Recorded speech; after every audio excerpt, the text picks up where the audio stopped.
Hi all, welcome to Science Diary. So இந்த வீடியோவில் சுடு ஒரு சூப்பரான இன்ட்ரெஸ்டிங்கான இன்ஃபர்மேஷனோட தான் நான் வந்திருக்கேன். என்னோட புது ஹேர் ஸ்டைல் எப்படி இருக்குது அப்படிங்கிறது மறக்காமல் கமெண்ட்டில் சொல்லிடுங்க.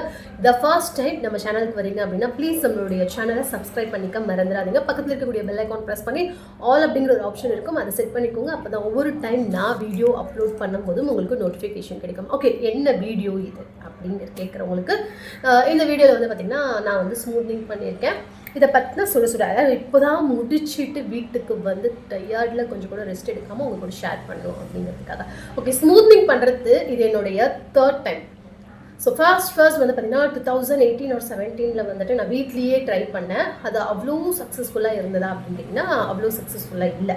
ஓகே, ஒரு 100%க்கு ஒரு 25 to 30% வரைக்கும் தான் சக்ஸஸ்ஃபுல்லாக இருந்தது. நெக்ஸ்ட்டு வந்து பார்த்திங்கன்னா 2021 வந்து நேச்சுரல்ஸில் வந்து நம்ம சேலமில் 4 hours இருக்கக்கூடிய நேச்சுரல்ஸ் நான் வந்து பண்ணியிருந்தேன். அதோட ரிவ்யூவும் நம்ம சேனல்லே வீடியோவாக அப்போவே நான் வந்து கொடுத்துட்டேன். என்னென்ன ப்ராப்ளம் வந்தது, ஃபீட்பேக் அப்படிங்கிறது, ரிவ்யூ அப்படிங்கிறது ரொம்ப மோசமான ஒரு எக்ஸ்பீரியன்ஸ் அப்படிங்கிறது தான் நான் கொடுத்துருந்தேன். ஆனஸ்டான ரிவ்யூ தான் நான் வந்து கொடுக்குறேன். அதனால வந்து அதுவும் நான் அப்போவே வந்து கொடுத்துட்டேன். அதுக்கப்புறம் நான் வந்து பார்த்திங்கன்னா ஒரு கலர்ஸ் மட்டும் தான் பண்ணியிருக்கேன். லாஸ்ட் இயர் வந்து 2024 ஸ்டார்டிங்கில் ஜான்வரி ஆர் பிப்ரவரியில் வந்துட்டு கலர் மட்டும்தான் பண்ணேன், ஹேர் கலர் மட்டும்தான் பண்ணேன். இப்போ அது கலருமே வந்து ஃபேட் ஆகிடுச்சு, இருந்தாலுமே நல்லா தான் இருக்குது இல்லையா? ஸோ இப்போ நான் எதுக்கு ஸ்மூத்திங் பண்ணேன் அப்படின்னா, எனக்கு வந்து பார்த்திங்கன்னா ஓவராக ஸோ நிறைய பேக்கு, நிறைய ஆயிலு புதுசாக, அதாவது புதுசாக இல்லை, நான் அப்ளை பண்ணி நிறைய பேபி ஹேர்ஸ் வர ஆரம்பிச்சிருச்சு. அந்த பேபி ஹேர் வந்து வேறு லெவலில் இருக்குது. ஸோ எந்த ஃபோட்டோக்கும் சரி, எந்த வீடியோக்கும் சரி என்னால் வந்து எதுவுமே பண்ண முடியல. அப்பப்போ வந்துட்டு அயனிங் பண்ணுற மாதிரி இருந்தது. ஸோ இதெல்லாம் வந்துட்டு செட் ஆகாது. அயனிங் பண்ணுறது அப்படிங்கிறது ஹீட் கொடுத்துட்டே இருந்தோம் அப்படின்னா ஹேர் வந்து டேமேஜ் ஆக ஆரம்பிச்சிடும். ஸோ அந்த ஹேர் டேமேஜை வந்து அப்படி பண்ணுறதுக்கு பேசாமல் ஸ்மூத்னிங் பண்ணி இப்படி பண்ணிக்கலாமே அப்படின்னு சொல்லிட்டு ஒரு சூப்பரான ஆஃபர் கிடைச்சிது. அந்த ஆஃபரை யூட்டிலைஸ் பண்ணிக்கலாமே அப்படின்னு சொல்லிட்டு டிஸ்டாஷ் கரெக்டாக தான் ப்ரொனவுன்ஸ் பண்ணுறதுனால எனக்கு தெரியல.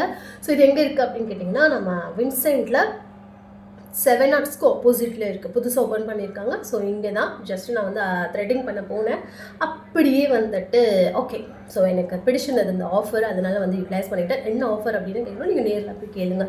இது வந்துட்டு கொலாபோ, ப்ரமோஷனோ, ஸோ அவங்களுக்கு மார்க்கெட்டிங் பண்ணுறதோ எதுவும் கிடையாது. இது கம்ப்ளீட் ஒரு ரிவ்யூ, என்னோடய ஃபீட்பேக் என்ன அப்படிங்கிறது தான்.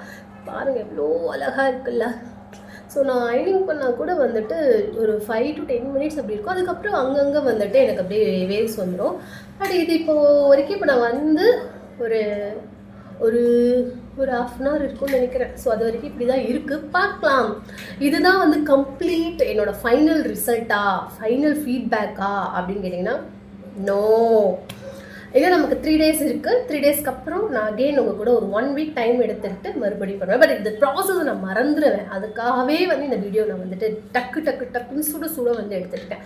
ஓகே, நீங்கள் இப்போ வந்து ஒரு ஸ்மூத்னிங், ஸ்ட்ரைட்னிங், கெரட்டிங், பொட்டாக்ஸ் மொத்தம் 4 இருக்குது. இந்த ஸ்மூத்னிங் அப்படிங்கிறது வந்து பார்த்திங்கன்னா அந்த ப்ராசஸ் நான் சொல்கிறேன். ஸோ இது ஸ்ட்ரைட்னிங் அப்படின்னா முடி இப்படி இருக்காது, அப்படியே குச்சியாக இருக்கும் இல்லையா? ஸோ ஒரு மாதிரி பெயிண்ட் ப்ரஷ்ஷு, நம்ம பெயிண்ட் பண்ணுற ப்ரஷ்லாம் பார்த்தோன்னா ஒரு மாதிரி குச்சியாக இருக்கும் இல்லையா? அந்த மாதிரி இருக்கிறது தான் வந்து ஸ்ட்ரைட்னிங். எஸ், அது வந்து டபுள் ஹீட்டட் அப்படின்னு வந்து சொல்லியிருந்தாங்க. அதுவே கெரட்டின் அப்படிங்கிறது வந்துட்டு நம்ம ஹேருக்கு நம்ம இந்த மாதிரி பண்ணிலாம் இருக்கோம் அப்படின்னா நம்ம ஹேருக்கு ப்ரோட்டீன் கொடுக்க போகிறது. அதுவும் ஸ்ட்ரைட்டாக இருக்காது. நம்ம அயன் பண்ணால் எப்படி இருக்குமோ அந்த மாதிரி தான். ஒரு 7 to 8 வாஷ், ஸோ அவ்வளோ டேஸ் வந்து அவங்க சொல்லுவாங்க. அதுக்குள்ளே நம்மளுடைய ஹேர் நம்மளுடைய ரெகுலர் இதுக்கு வந்துடும். ஆனால் நம்ம ஹேருக்கு வந்து ப்ரோட்டீன் கொடுக்குறது, கெமிக்கல் கிடையாது. இப்போ புதுசாக வந்திருக்கிறது பொட்டாக்ஸ் அப்படின்னு சொல்கிறாங்க. அதுவுமே நம்ம ஹேரை வந்து ஸ்ட்ரெயிட் பண்ணுற மாதிரி தான் ஒரு லுக்கு கொடுக்கும். அதுலேயுமே வந்து சேம் இதே தான். நம்ம இத்தனை வாஷ்னம் வந்துட்டு நமக்கு நார்மல் ஹேர் கிடைச்சிடும் அப்படின்னு சொல்கிற மாதிரி இருக்கும். அதுவும் ப்ரோட்டீன் கொடுக்குற மாதிரி தான். ஸோ அதுவும் கெமிக்கல் இல்லை அப்படின்னு சொல்கிறாங்க. பட் ஏன்னா அது பண்ணது கிடையாது. சொன்னதை வச்சு உங்ககிட்ட வந்து சொல்கிறேன். மொத்தம் 4 மெத்தடில் இப்போ நம்ம எடுத்துருக்கிறது வந்து ஸ்மூத்னிங்கில் என்ன ப்ராசஸ் அப்படின்னா, ஃபஸ்ட்டு நம்மளோட ஹேர் வாஷ் பண்ணுவாங்க. அங்கேயே போய் நம்ம ஹேர் வாஷ் பண்ணிக்கலாம். ஷாம்பு போட்டு ஹேர் வாஷ் பண்ணதுக்கப்புறம் ப்ளோ ட்ரை பண்ணுறாங்க. ப்ளோ ட்ரை பண்ணதுக்கப்புறம் பார்ட்டாக நம்மளுடைய ஹேரை வந்துட்டு செக்ஷன் பிரிச்சிடுறாங்க. ஸோ அங்கங்கே நான் உங்களுக்கு அந்த சின்ன கிளிப்ஸ்லாம் இருக்கும், அதை நான் வந்து அட்டாச் பண்ணுறேன். செக்ஷன் பிரிச்சதுக்கப்புறம் வந்துட்டு ஒரு க்ரீம் அப்ளை பண்ணுறாங்க. ஸோ அந்த க்ரீமை வந்து எனக்கு இது செகண்ட் டைம் இல்லையா, ஸோ அதாவது நான் வந்துட்டு ஒரு பார்லர் சலூன் போயிட்டு நான் ட்ரை பண்ணது இது செகண்ட் டைமு. அப்படி இருக்கும்போது இதுக்கு முன்னாடி அந்த க்ரீம் போட்டுட்டு ஒரு கவர் மாதிரி எனக்கு அப்ளை பண்ணியிருந்தாங்க. இங்கே வந்துட்டு கவர்லாம் இல்லை, அப்படியே ஸ்ட்ரைட்டாக பண்ணிட்டு போட்டு நல்லா கோம் பண்ணுறாங்க. அதுதான் கொஞ்சம் லைட்டாக பெயின் அந்த ஸ்டார்டிங்கு. அதுக்கப்புறம் ஒரு 25 minutes to 30 minutes விட்டுடுறாங்க. நம்ம ஹேர் வந்துட்டு ஸோ செக் பண்ணுறாங்க. ஸோ ஸ்ட்ரைட்டாக இருக்கா இல்லை மறுபடியும் கோல் ஆகுதா அப்படிங்கிற மாதிரிலாம் செக் பண்ணி முடிச்சதுக்கப்புறம் ஹேர் வாஷ் பண்ணுறாங்க. அப்போ ஷாம்பு போடுறது கிடையாது, ஜஸ்ட் வாஷ் பண்ணிவிட்டு மறுபடியும் ப்ளோ ட்ரை பண்ணுறாங்க. அப்போது வந்து பார்த்திங்கன்னா ஹேர் வந்துட்டு மெஷின் இருக்குல்ல, அயனிங் மெஷின் இருக்கு இல்லையா, ஸோ அந்த அயனிங் மெஷின் வச்சு பார்ட்டாக ஃபுல்லாக அயன் பண்ணி எடுக்கிறாங்க. ஸோ அந்த அயன் பண்ணும்போது தான் இருக்கிறதுலே வேறு லெவல் கொஞ்சம் லைட்டாக பெயினாக இருக்கும். எனக்கு இருக்குது, சில பேருக்கு இருக்கலாம், இல்லாமலும் போகலாம். இருக்கிறது எனக்கு என்ன நான் வந்து ஃபீல் பண்ணணும் அதை உங்ககிட்ட சொல்கிறேன். எனக்கு பெயின் இருந்தது. ஸோ இந்த ஒரு ப்ராசஸ் முடிச்சதுக்கப்புறம் வந்துட்டு இன்னொரு க்ரீம் அப்ளை பண்ணுறாங்க. இந்த க்ரீம் எதுக்குன்னா நம்மளுடைய ஹேரில் வந்து ப்ரோட்டீன் இருக்கிறதுக்கு. ஸோ இந்த ஃபஸ்ட்டு க்ரீம் அப்ளை பண்ணி ஹேர் வாஷ் பண்ணுறாங்க இல்லையா, மொத்தம் 3 ஹேர் வாஷு. போனோடனே ஒரு ஹேர் வாஷு, அப்புறம் வந்து பார்த்திங்கன்னா ப்ளோ ட்ரை, அதுக்கப்புறம் ஒரு க்ரீம் அப்ளை பண்ணுறாங்க, அதுக்கப்புறம் ஒரு ஹேர் வாஷ் பண்ணுறாங்க, அதுக்கப்புறம் ப்ளோ ட்ரை பண்ணுறாங்க. அதுக்கப்புறம் வந்து பார்த்திங்கன்னா நம்ம ஹேரை வந்துட்டு ஃபுல்லாக அயனிங் பண்ணுவாங்க. அயனிங் பண்ணதுக்கப்புறம் ப்ரோட்டீன் க்ரீம் அப்படின்னு வந்து சொல்கிறாங்க. அது ரியல் என்ன க்ரீம் தெரியல, செகண்ட் க்ரீம் ஒன்று அப்ளை பண்ணுறாங்க. அது அப்ளை பண்ணதுக்கப்புறம் ஒரு 20 to 25 minutes. ஃபஸ்ட்டு க்ரீம் வந்துட்டு ஸ்கேல்பில் படாமல் அப்ளை பண்ணணும், செகண்ட் க்ரீம் வந்துட்டு ஸ்கேல்ப்லேயே அப்ளை பண்ணலாம். அது ப்ரோட்டீன் அப்படிங்கிறதால ப்ராப்ளம் இல்லை அப்படின்னாங்க. ஏன்னா ஃபஸ்ட்டு தான் க்ளவுஸ் போட்டிருந்தாங்க, செகண்ட் க்ளவுஸ் போடலை. ஸோ இந்த செகண்ட் க்ரீம் இந்த 7th பாயிண்ட்டு போட்டதுக்கப்புறம் ஒரு 25 minutes விட்டுருந்தாங்க. அதுக்கப்புறம் அது ட்ரை ஆகிடுச்சு அப்படின்னு சொன்னதுக்கப்புறம் மறுபடியும் ஒரு ஹேர் வாஷ் பண்ணதுக்கப்புறம் வந்து பார்த்திங்கன்னா ப்ளோ ட்ரை பண்ணுறாங்க. அதுக்கப்புறம் நம்மளுடைய ஹேர் இப்படி இருக்குது, எவ்வளோ ப்ராசஸ் முடிச்சிடும். ஸோ ஆனால் எனக்கு ஏன் சீரம் கூட அப்ளை பண்ணலன்னு தெரியல. லாஸ்ட்டாக சீரம் அப்ளை பண்ணுவாங்க, ஏன் அப்ளை பண்ணலன்னு தெரியல எனக்கு. ஆனால் ஃபஸ்ட்டு க்ரீம் போட்டு ஹேர் வாஷ் பண்ணதுக்கப்புறமே என்னோடய ஹேர் வந்துட்டு நல்ல ஒரு சாஃப்டாக ஷைனிங்காக இருந்தது அந்த அயனிங் பண்ணுறதுக்கு முன்னாடி. ஸோ அதுவே எனக்கு ரொம்ப பிடிச்சிருந்தது. நான் அயனிங் பண்ணலாம் கொஞ்சம் சின்ன சின்ன விஷயங்கள் தான் பெயினாக இருக்குது. மற்றபடி இங்கே விஸ்டாஷ் அப்படின்னு சொல்லக்கூடிய இந்த ஒரு சலூனில் வந்துட்டு நல்லா கேரிங்காக நல்லா ஜாலியாக வந்து பேசுகிறாங்க. ஃபஸ்ட்டு நம்ம ஏதாவது கேட்டோன்னா ஒபே பண்ணுறாங்க.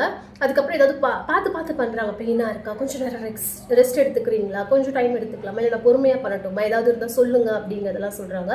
அதுக்கப்புறமா இருந்துட்டு பார்த்திங்கன்னா காஃபி டீ ஏதாவது வேணுமா அப்படிங்கிறதெல்லாம் வந்து நல்லாவே கேட்குறாங்க. அதாவது வந்து கஸ்டமர் சர்வீஸ் அப்படிங்கிறது ரொம்ப நல்லா இருக்குது.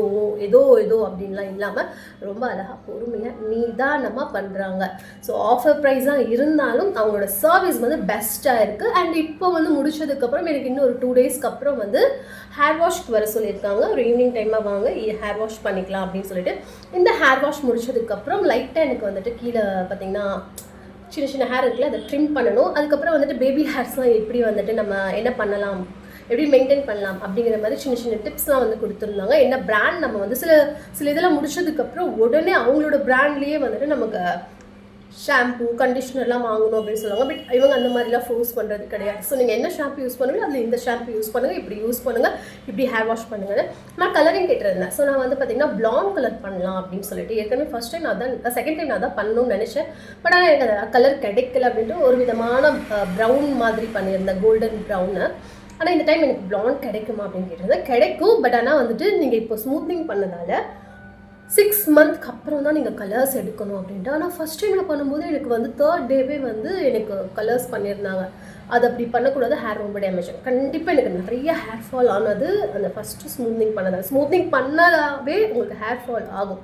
கெமிக்கல் ட்ரீட்மெண்ட்டு ஹீட் நமக்கு கொடுக்குறாங்க, அதனால ஹேர் ஃபால் இல்லாமலாம் இருக்காது. பட் நம்ம மெயின்டைன் பண்ணிக்கணும் அப்படிங்க. இது வந்து பர்மனண்ட் ஹேர் ஸ்ட்ரைட்னிங் தான். ஸோ ரீக்ரோத் ஆகும் இல்லையா. ஸோ இங்கெல்லாம் அப்படியே கீழே போக இப்படியே தான் இருக்கும். இங்கேருந்து மேலே இருந்து நமக்கு வளர்கிற முடி மட்டும் நம்ம வந்துட்டு ரீடச் பண்ணிக்கலாம் அப்படின்னு வந்து சொல்லியிருக்காங்க. அது 1 or 2 years ஆகும், அப்போ நம்ம பார்த்துக்கலாம் அப்படிங்கிற மாதிரி. ஸோ இதுக்கு நீங்கள் பண்ண வேண்டிய விஷயங்கள் உங்களுக்கு கண்டிப்பாக தேவையா அப்படிங்கிறத பார்த்துக்கோங்க. அதுக்கப்புறம் வந்துட்டு உங்களால் மெயின்டைன் பண்ண முடியுமா அப்படிங்கிறத பார்த்துக்கோங்க. அண்ட் இப்போ இது முடிச்சதுக்கப்புறம் 3 daysக்கு ஹேர் அகெயின் நெக்ஸ்ட்டு நான் ஹேர் வாஷ் பண்ணுற வரைக்கும் என்னோடய ஹேரை வந்து ஃப்ரீயாக விடணுமா. சும்மாவே எனக்கு ஃப்ரீ ஹேர் பிடிக்காது. நான் ஒன்றும் பன் போட்டுப்பேன், இல்லைனா போனி போட்டுப்பேன். மோஸ்ட்லி பன் தான் போட்டுப்பேன். இப்போ வந்து என்னால் ஃப்ரீ ஹேரில் இருக்கணும் அப்படிங்கிறது ஒரு மாதிரி. இப்போவே பாருங்கள், ஃபேன் ஆஃப் பண்ணுவேன், எனக்கு ஒரு மாதிரி கசகசன்னு இருக்குது. அதுவும் இந்த ஹேர் வந்து எனக்கு இந்த மாதிரி இருக்கிறதே பிடிக்காது. இந்த காதுக்கு பின்னாடி இருந்ததான் எனக்கு பிடிக்கும். அதுவும் எடுத்து போடக்கூடாது. போட்டால் ஏன்னா இந்த 3 days தான் நான் என்ன நெக்ஸ்ட்டு ஹேர் வாஷ் பண்ணுற வரைக்கும் நான் என்னோடய ஹேரை எப்படி வச்சுருக்கணும் அதுதான். பின் பண்ணுறதோ பேண்டு கூட வந்துட்டு ஜஸ்ட்டு 2 அதான் இங்கே பாருங்கள் கையிலேயே போட்டிருக்கேன். ஜஸ்ட்டு அந்த 2 இது ட்விஸ்ட் மட்டும் போடுங்க, ரொம்ப டைட்டாலாம் பண்ணக்கூடாது. இப்படி வந்தால் வந்துடணும். டிக்டாக் பின்னு, அப்புறமா இந்த கேட்ச் கிளிப்பு எதுவுமே யூஸ் பண்ணாதீங்க அப்படிங்கிறது ஸ்ட்ரிக்டாக சொல்லி தான் அனுப்பியிருக்காங்க. ஸோ இதுதான் இன்றைக்கான வீடியோ, என்னோடய ஸ்மூத்னிங் எக்ஸ்பீரியன்ஸ். அண்ட் கீழே உங்களுக்கு வந்துட்டு நான் வீடியோ அட்டாச் பண்ணியிருப்பேன். ஸோ அதிலையும் பார்த்துக்கோங்க. உங்களுக்கு வேணும் அப்படின்னு நினச்சிங்க அப்படின்னா நீங்கள் எனக்கு கமெண்ட்டில் அவங்களுடைய நிறைய இடத்துல பிரான்ச்சஸ் இருக்குது. சென்னையில் கூட அவங்களோட ஹெட் ஆஃபீஸ் வந்து சென்னை அப்படின்னு சொல்லியிருந்தாங்க. வேறு என்னென்ன ஊரில் இருக்குன்னு எனக்கு தெரியல. சேலமில் இருக்கவங்களுக்கு வேணும் அப்படின்னு கேளுங்க, நான் அவங்களுடைய காண்டாக்ட் நம்பர் கொடுக்குறேன். இல்லை இன்ஸ்டாகிராமில் கூட வந்து பார்த்தீங்கன்னா தி ஸ்டாஷ் அதான் அந்த இது பேரை கூட நான் போடுறேன். அதில் நீங்கள் வந்து சர்ச் பண்ணி பாருங்கள். பிடிச்சிருந்தது அப்படின்னா இந்த ஆஃபரை யூஸ் பண்ணிக்கோங்க. மறுபடியும் இந்த ஆஃபர் எப்போ கிடைக்கும் அப்படின்லாம் தெரியாது. ஓகே, இதுதான் என்னோடய ஹேர் ஸ்டைல். கொஞ்சம் ஆனால் இப்போ எனக்கு ஏதோ ஒரு மாதிரி தான் இருக்குது, பட் அழகாக இருக்குல்ல. எனக்கு வந்துட்டு இந்த வேவி ஹேர்ஸ்லாம் பிடிக்காது, எனக்கு ஸ்ட்ரைட்டாக இருக்கணும் அதுதான். பட் எனக்கு இந்த மாதிரி இது என்ன சொல்கிறது, நான் வாக்குன்னு சொல்லுவேன். இது எடுக்கிறத விட சைடில் பார்ட்டிஷன் எடுக்கிறது எனக்கு ரொம்ப பிடிக்கும். இல்லைன்னா ஸ்ட்ரைட்டாக பார்ட்டிஷனே இருக்கக்கூடாது. எனக்கு இந்த ஸ்கூல் டைமில் இந்த 2 ஜடை போட்டு இந்த ஒரு பார்ட்டிஷன் எடுக்கிறத பார்த்தாவே எனக்கு அது மாதிரி ஞாபகம் வரும். ஓகே, ஒரு 3 days அட்ஜஸ்ட் பண்ணிக்கலாம். லைட்டாக சின்ன பேண்டாக போட்டு நம்ம ஒரு 2 இது மட்டும் போட்டுக்கலாம். வீடியோ பிடிச்சிருக்கோம் அப்படின்னு நினைக்கிறேன், யூஸ்ஃபுல்லாக இருக்கும்னு நினைக்கிறேன். ஸ்மூத்னிங் பண்ணணும்னு நினைக்கிறவங்களுக்கும், ஸ்மூத்னிங் பண்ணணும் அப்படின்னு யோசிக்கிறவங்களுக்கும், இல்லை உங்களோட ஃப்ரெண்டோ வீட்டில் யாராவது வந்துட்டு ஸ்மூத்திங் பண்ணலாம் அப்படின்னு ஒரு ஐடியாவில் இருக்காங்க அப்படின்னா அவங்களுக்கு இந்த வீடியோ வந்து ஷேர் பண்ணுங்கள். யூஸ்ஃபுல்லாக இருக்கும் அப்படின்னு நினைக்கிறேன். நெக்ஸ்ட் வீடியோ பார்க்கலாம். பை.